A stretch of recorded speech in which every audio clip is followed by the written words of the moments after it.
Hey guys, I'm Jeremy, and today I'm going to tell you of a crazy story of a guy that wreaked fear in Western New York for nearly 3 decades. He was called the Bike Path Rapist because that's where many of these crimes occurred, and I'm actually just nearby one of the places where he had one of his first victims, Linda Yalem. And so this guy had ended up raping 15 to 20 women that they know of and also killed 3 people. And if that wasn't bad enough, an innocent man went to jail for 22 years for his crime. So a really tragic story and really sad. I'll go into the background of this case and the history of the perpetrator and crimes, and then I'll visit a couple of the locations that are related to this. Took nearly 3 decades for them to figure out this crime, and it was difficult too because not only do you have obviously other people doing these kinds of crimes, Paul Bernardo and his former wife were doing these crimes in Ontario nearby. Most of that was around the suburbs of Toronto, but at least one of the last cases was in St. Catharines, which is only about a half hour from Buffalo. So a lot of people were worried that someone was committing crimes here and in Ontario just nearby. But unfortunately, Paul Bernardo wasn't linked to the crimes in Western New York, and it took several more years for them to find this guy. So this time period was really frightening for a lot of us because I grew up at that time. I was in elementary and middle school when a lot of this was going on. And I had 2 sisters, and we normally biked around and hung out in these areas. So it was definitely really frightening for us. As a male, I was obviously less worried, but I was definitely concerned about my sisters and any other women that were around this area. So Altemio Sanchez was born in 1958 in Puerto Rico. His mom didn't even want to have him, and she took a bunch of pills hoping that she would miscarry. And around the time he was 2 years old, his dad got caught with a prostitute, and so he left town at that time. Later, they moved to North Collins, near Buffalo, New York, and his mother had a new boyfriend who frequently beat him over the years. He was described as a pretty happy kid, a little bit shy, and was active in sports, but didn't have any girlfriends. At some point in early high school, his mother did tell him the story that she wished that he never existed and that she had taken a bunch of pills hoping that that would have basically killed him. And so this obviously really infuriated him. And anytime he would think about this, he would freak out. And also around this time, he was having blackouts. I'm not sure what that was about. He would just black out and then wake up. I'm not sure if that's related to the anger from this or that was a separate medical thing. Or who knows if he had some medical problems from all those pills she took around the time he was about to be born. But there's no doubt that psychologists and people later on think this was a big motive for his crimes. So to me, it's I would understand being angry at your mom for something like that. I don't see the correlation of killing random women or raping them. But anyway, that's one of the reasons that he states later on why these kinds of things were happening for so long. So in 1975, when he was about 17 years old, is when he admitted that he committed his first rape. And then a couple years later, in 1977, he attacks a victim while riding her bike. He smashes her in the head and threatens her with a knife. And he also keeps telling her that his name's Dave. So he wants people to think his name's Dave and not Altemio. After high school, he tries to attend Buff State for a bit. But in 1978, he met his girlfriend, Kathleen Whitley, and started dating her. And they ended up having 2 sons together in the early 80s. In 1983, he works at the American Brass Company, where he works as a machinist and a factory worker until he was captured in 2007. So he was a basketball coach of his son's team and played golf and seemed like a really good guy. He would plow people's driveway, cut people's lawns for free. And so there was no indication that there was anything unusual about him on the surface. So in the early 80s is when he really started to have a series of rapes that began for years and years. And the first one started in Delaware Park near Michelangelo's statue of David. I was actually out there yesterday and I didn't even see a lot of thick woods nearby, Where I'm at now on the bike path in Amherst is quite wooded. That area is near downtown. And so there's a lot of people out there running in the morning. And he committed almost all of the crimes that I know of in the morning or daytime. So super brazen that he would grab people in really areas that were quite crowded. So near the statue of David, he attacked a girl in 1981. She was 21 years old, and he used a knife in this attack. And so in 1981, he attacks a 21-year-old woman near that David statue. And just a couple days later, she actually saw him at like the Boulevard Mall. And she had gotten the license plate. And so the cops went and investigated the guy, who is Wilfredo Sanchez Carballo. And he had a solid alibi, but they didn't really ask much more about it. Now, at the end of the story, I'll say how this was connected, but this was really significant because they were very close to stopping him at the beginning, and unfortunately that didn't happen. 2 years later, he rapes another woman in 1983 that was 21 years old near the same statue. This time he uses a gun instead, and a month after that, he does the same thing, which happened just 3 days before Christmas. In the beginning of 1984, he attacks another 21-year-old female. The victim noticed that he had put down the gun while he was raping her, and she ended up grabbing the gun and hitting him with it. He regained control again and continued the act, but after that, he wouldn't bring a knife or gun to do this. He brought ligatures. So basically, he had like a garrote or like a rope that he would wrap around them and then squeeze that, and actually they would basically go unconscious, but that was his method after that. And he would even put like pre-cut duct tape or other tape in the woods so that when he dragged them over there, he could quickly grab the tape to put over their mouth and eyes. In April of 1984, he rapes a 22-year-old girl around Elmwood Avenue, where there's a railroad overpass just a few blocks north of Delaware Park.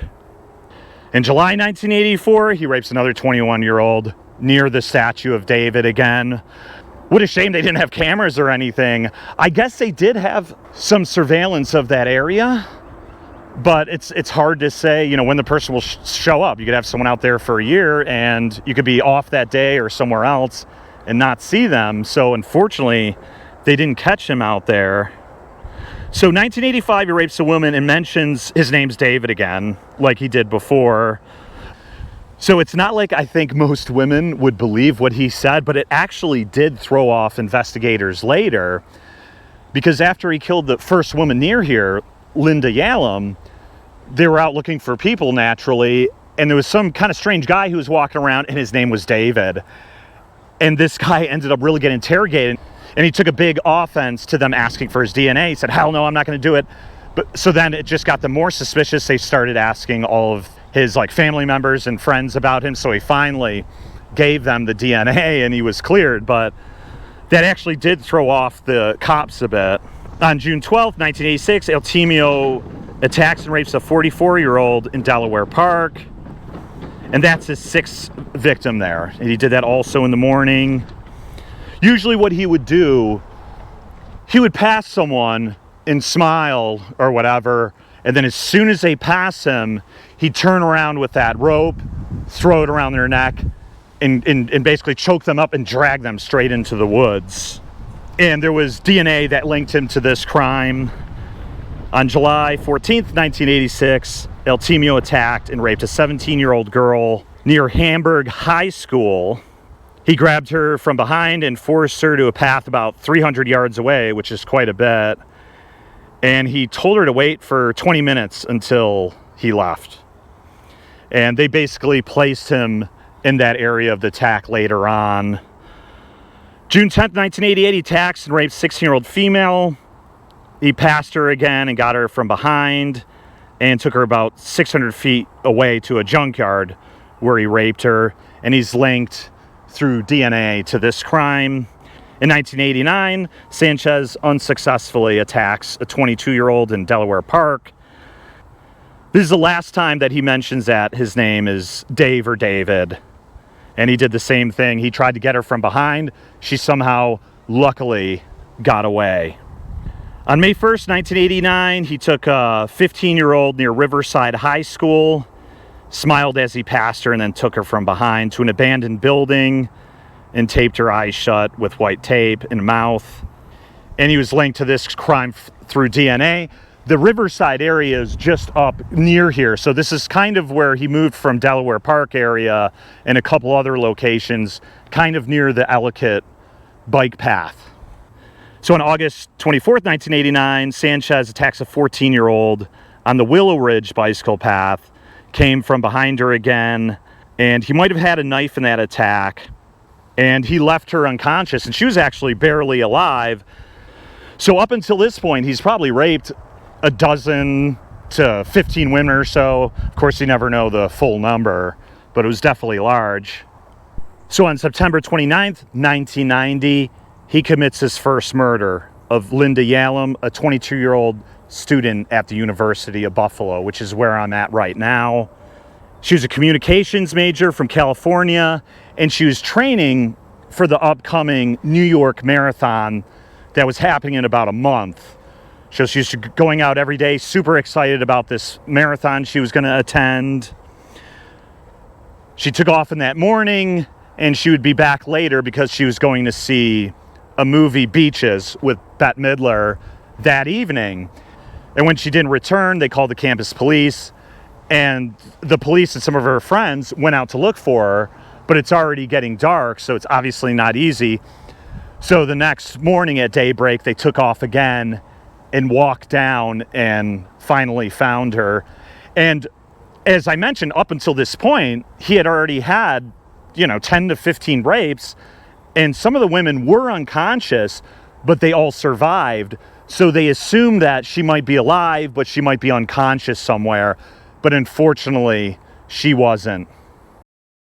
So she was aware of some of the rapes, not necessarily here, although there was a couple in this area, but the biggest case at that time was the Central Park jogger case that happened just a few months or a year before, and that was a big, national, international case, and it was a big controversy because the kids that did it ended up getting exonerated. They were convicted wrongly, but regardless, there was several rapes in Central Park at that time, and so she even told her sister that she knew not to jog at nighttime. But the crazy thing is this guy Sanchez was basically doing this in broad daylight. And so it was right around here, sort of near that bridge. I'm not sure if it was the other side of the bridge or over in here. Now, behind here, you've got the highway. And so that would be pretty crazy for him to go up, in view here of the road. But it was either here on the other side of the bridge where there's a lot of forested areas. The other area about, just a quarter mile back is all open that I'd first biked on. You could see in the video there. So this is the closest area to UB where you start to get pretty remote and it gets heavily wooded. And even in this area, it kind of goes down here.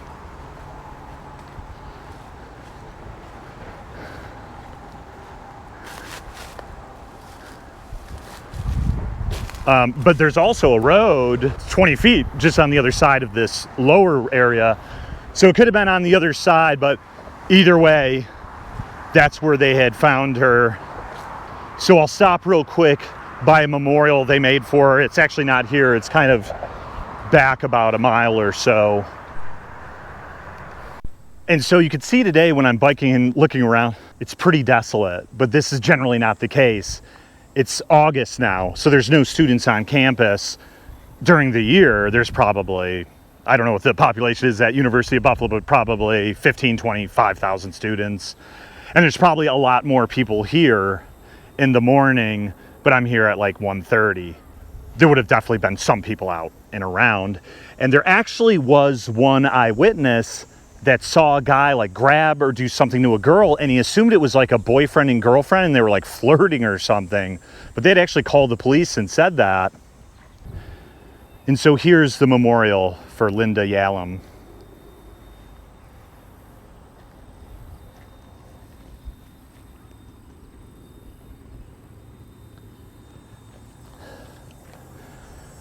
So tragic, 22 years old, bright future ahead of her.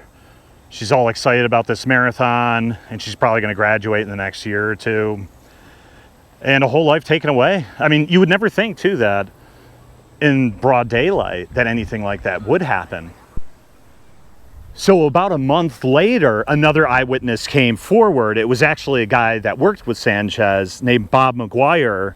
He contacted the Amherst police, and he had said that he had seen Sanchez a couple times in this area. One time he was leaving work, and Sanchez generally would go in a different direction home, and it also wasn't the area where they went to like work out together.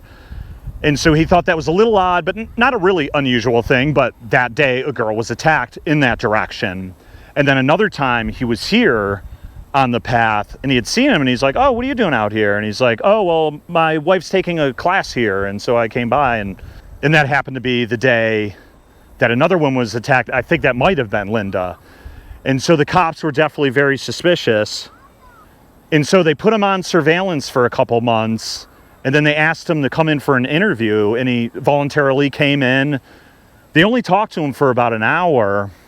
They didn't get his DNA. I'm not sure if they asked or not, but obviously if they did, the case would have been solved at that point. But they did get his fingerprints. And at one of the locations of the rape at Willow Ridge, there was a bottle left there, and the fingerprints didn't match him, and so they let him go. But the thing is that water bottle could have just been left there from anyone. And so they just let this guy loose, basically. About 5 months after that, in May of 1991, he got arrested for soliciting a prostitute by an undercover officer, and that charge got reduced to loitering, basically. On October 30th, 1992, a few months later, he kills his second victim, who was a prostitute that he had seen before, and her name was Ma Jane Mazur. She was 32 years old and was a mother, and so she knew him, and this was out in Buffalo on Exchange Street, kind of like there was an abandoned warehouse, and behind there they found her body under like some plastic. So he probably killed her because she would have recognized him. I'm not sure with Linda whether it was on purpose. The thing is, when you choke someone out like this, it cuts off the blood to their head and they go unconscious in between 6 to 10 seconds. If you do it longer than that, people can die. So I imagine in most cases he's trying to make it where they pass out, but they don't necessarily die. But in this case with May Jane Major, it's possible that he did kill her on purpose because she would have recognized him. So he didn't attack anyone again for a couple years until May of 1994. He raped his youngest victim, a 14-year-old girl, behind a junkyard on Military Road near Hurdle Avenue, the Riverside section of Buffalo. And his DNA was also linked to this crime later on. And so after Linda Yalem died, the university and other groups had created an annual run in her memory. And in 1996, 6 years after her death, guess who showed up? Altemio Sanchez ran in that race. His race number was 679. So yeah, how tragic. Just what a sick dude to like go in a race of a woman you killed. It's so bizarre. So I imagine because of the murder he had just committed 2 years before, and because of the huge publicity, obviously this stuff was on television and the media at that time for years. I was well aware of it by middle school. And so he actually didn't attack another woman for 12 years. So as you can imagine, after a few years, people thought, who knows, maybe this guy died, maybe he left town, but nothing had happened for 12 years until he attacked and killed Joan Diver out in Newport area near the Clarence Bike Path. So I'll go now and head out towards that location.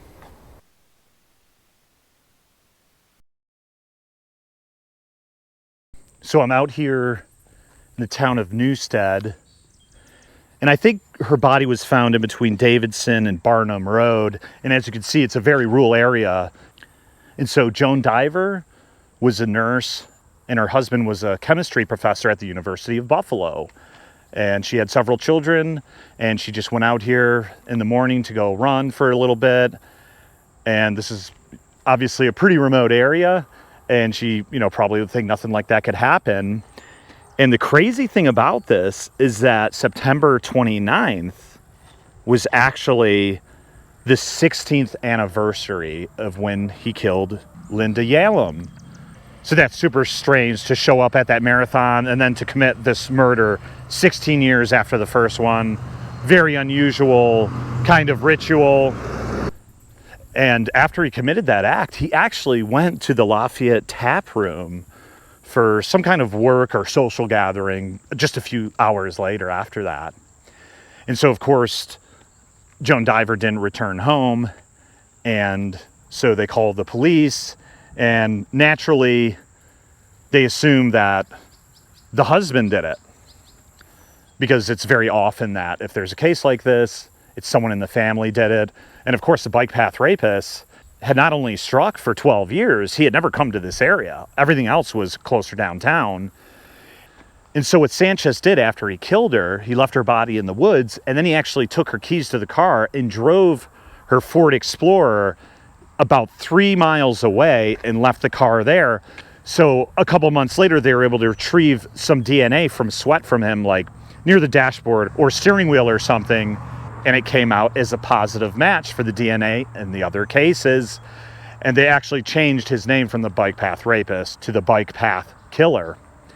And so they're going through all of their files again. There were several different police involved in this case because he had killed in Amherst and downtown. And so there's a lot of different police involved in this. And they look through their old files. And I guess one of the detectives or someone who had first interviewed Wilfredo Sanchez Carbello in 1981 came up.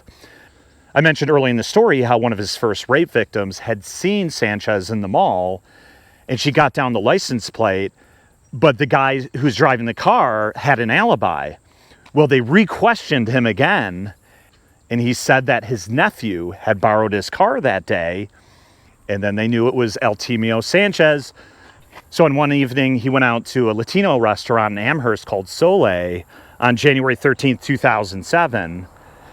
And the police had talked to the people who ran the restaurant, and they said, make sure you don't clean off all of the things on his table. When he leaves, just let us take the things so we could test the DNA. So they got the glass and a napkin and things like that. And it turned out a match. And so he was arrested after that. He did end up pleading guilty to everything he did pretty much, and he was sad in court, and he was crying in court, and at least appeared remorseful. Of course, you never know if people are remorseful for what they did, or if they're just crying because they know they're going to jail for the rest of their life. He mentioned how when he was a little kid, how his mom said that she didn't want him, and how his mother's boyfriend had beat him up, and things like this. So there's a possibility that he committed other crimes, and sometimes people don't tell all their crimes because they want better conditions in jail. And so he was sent to a prison out in the Adirondacks a few hours away from here, and he wanted to be closer to Buffalo so his family could see him easier. And so he said he'd admit to other murders and rapes if they moved him closer, which I don't think he ever got to that, because in September 2023, just last year, he was found unresponsive in his cell. He had slit his wrist. And he went to the Millard Fillmore Suburban Hospital in Amherst, New York, where he was pronounced dead on September 22nd, 2023, at age 65. So at least he did some time, obviously, and didn't just take the easy way out right away. I just did that case of Ariel Castro in Cleveland. He had kidnapped 3 girls and kept them in the basement for 10 years, and he only did 2 months in prison before he killed himself. So I'm glad that he had to at least do some suffering in prison. So another really tragic thing in this case that happened was that in the mid-'80s, they actually arrested the wrong suspect. There was this guy, Anthony Capozzi, And so he had some like mental issues, like maybe schizophrenia or autism. But he was in Delaware Park around that time, and something like 3 out of 6 witnesses said that it was him. And so I personally don't see a huge resemblance. Like I could see the eyes are pretty similar. The nose looks quite a bit bigger. And Sanchez was like between 5'5" and 5'8". So he was short and weighed like 150 or 170 pounds at most. And Capozzi's like 230 pounds. I didn't see what his height was, but he's definitely a much bigger guy. So it seems like they definitely had the wrong guy, but I think everyone was hungry to convict someone in the 80s for this. And because he was mentally impaired, he ended up getting busted for it. And unfortunately, 3 of the women even witnessed and said it was him, even though DNA later cleared him, but that wasn't until 2007. So he ended up doing 22 years in prison. And when he got out, he, of course, sued the state, and he got about $4.5 million. And I had heard through, like, a relative that knows the family that because he was mentally disabled and he was already getting some care from the state, I'm not even sure if he got all of that money. Obviously, he deserves it. But that's just what I heard. I don't know if that's a rumor or not, though. Yeah, it's really too bad that they didn't have surveillance cameras all around like they do today. They really didn't have that until, I guess, the late 90s or 2000s. So really huge shame that so many people were able to get away with this, but at least it's good that they have much better DNA technology and surveillance now so they could try to catch guys like this, because for him to just keep returning to the same area like Delaware Park near that statue of David, it's just crazy that he got away with it for so long. The only advice I could give is to possibly go jogging with a friend. And also, I know it's really nice to run when you have your headphones on and you want to listen to music. I'm the same way when I bike. But you never know if someone comes out of the bushes. You might have a split second to scream, and that second could be the difference of life or death. Now, I know he came up behind really quick, so I think in many cases it wouldn't have mattered very much. But that's just something to consider. But it's really tragic that in 1981, after they interviewed his uncle, that they didn't ask more questions about it, because it seems like they could have prevented a lot of this from happening for many years. So seems like pretty bad police work to begin with, but in the end, they did a pretty good job in piecing that together. My heart goes out to all of the families and people affected by this over the years. It's got to be horrible to go through something like that, to have your mother or sister or loved one have to go through that, or be the victim of this guy and have to live with that for the rest of your life. So anyway, I hope you enjoyed that video. I have other cases in Western New York. I just did William McKinley, and I'll do one on Timothy McVeigh and some other things. So like and subscribe if you want to see more, and I'll see you guys next time. Take care.